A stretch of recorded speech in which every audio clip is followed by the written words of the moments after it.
National grid station में ख़राबी सबबि सिंध समेत मुल्क जे अक्सर इलाइक़नि में बिजली जो ब्रेकडाउन। 12 कलाक गुज़रण बावजूद बिजली जी सप्लाई बहाल न थी सघी। अस्पतालुनि, रहाइशी इलाइक़नि, कमर्शियल एरियाज़ में बिजली जो बैकअप सिस्टम जवाब ॾेई वियो। बिजली बहरान सबबि पाणी खोट समेत अनेक मसला पैदा थी विया। कराची, लाहौर, इस्लामाबाद, क्वेटा समेत मुल्क जे अक्सर इलाइक़नि में 12 कलाक खां बिजली बंदि हुजण सबबि शहरी परेशाननि खे मुंहुं ॾियण लॻा। इन हवाले सां तवानाई वारे वफ़ाक़ी वज़ीर खुर्रम दस्तगीर जो चवणु आहे त सॼे मुल्क में बिजली जी बहाली लाइ राति 10 वॻे जी डेडलाइन ॾिनी वई आहे। बिजली जी बहाली लाइ राब्ते में आहियूं। मुक़ररु वक़्त खां अॻु बिजली बहाल करण जी कोशिश कई पई वञे। डिस्ट्रीब्यूशन कंपनियुनि जे तरफ़ां मुल्क में बिजली जुज़वी तौर ते बहाल करण जी दावा कई वई आहे, पर मीडिया रिपोर्ट्स में अहिड़े क़िस्म जी दावाउनि खे रद्द कयो वियो आहे। अॼु सुबुह 7:30 वॻे सिंध, बलूचिस्तान, पंजाब ऐं केपी जे अक्सर इलाइक़नि में बिजली अचानक बंदि थी वई, जेका 12 कलाक गुज़रण बावजूद बहाल न थी सघी आहे। जॾहिं त कराची, हैदराबाद, मीरपुर ख़ास, शहीद बेनज़ीराबाद, सखर ऐं लाड़कानी डिवीज़न में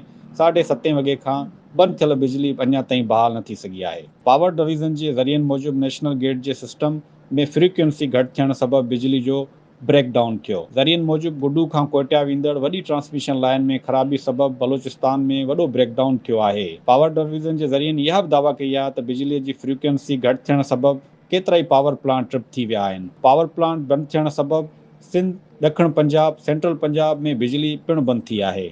क्वेटा समेत बलूचिस्तान जे 22 ज़िलनि में बिजली जी फ़राहमी मुअत्तल आहे। हैदराबाद में जामशोरो ग्रिड स्टेशन में फ़नी ख़राबी सबबि बिजली जो डिघो ब्रेकडाउन आहे। बिजली जी फ़राहमी पिणु मुअत्तल आहे।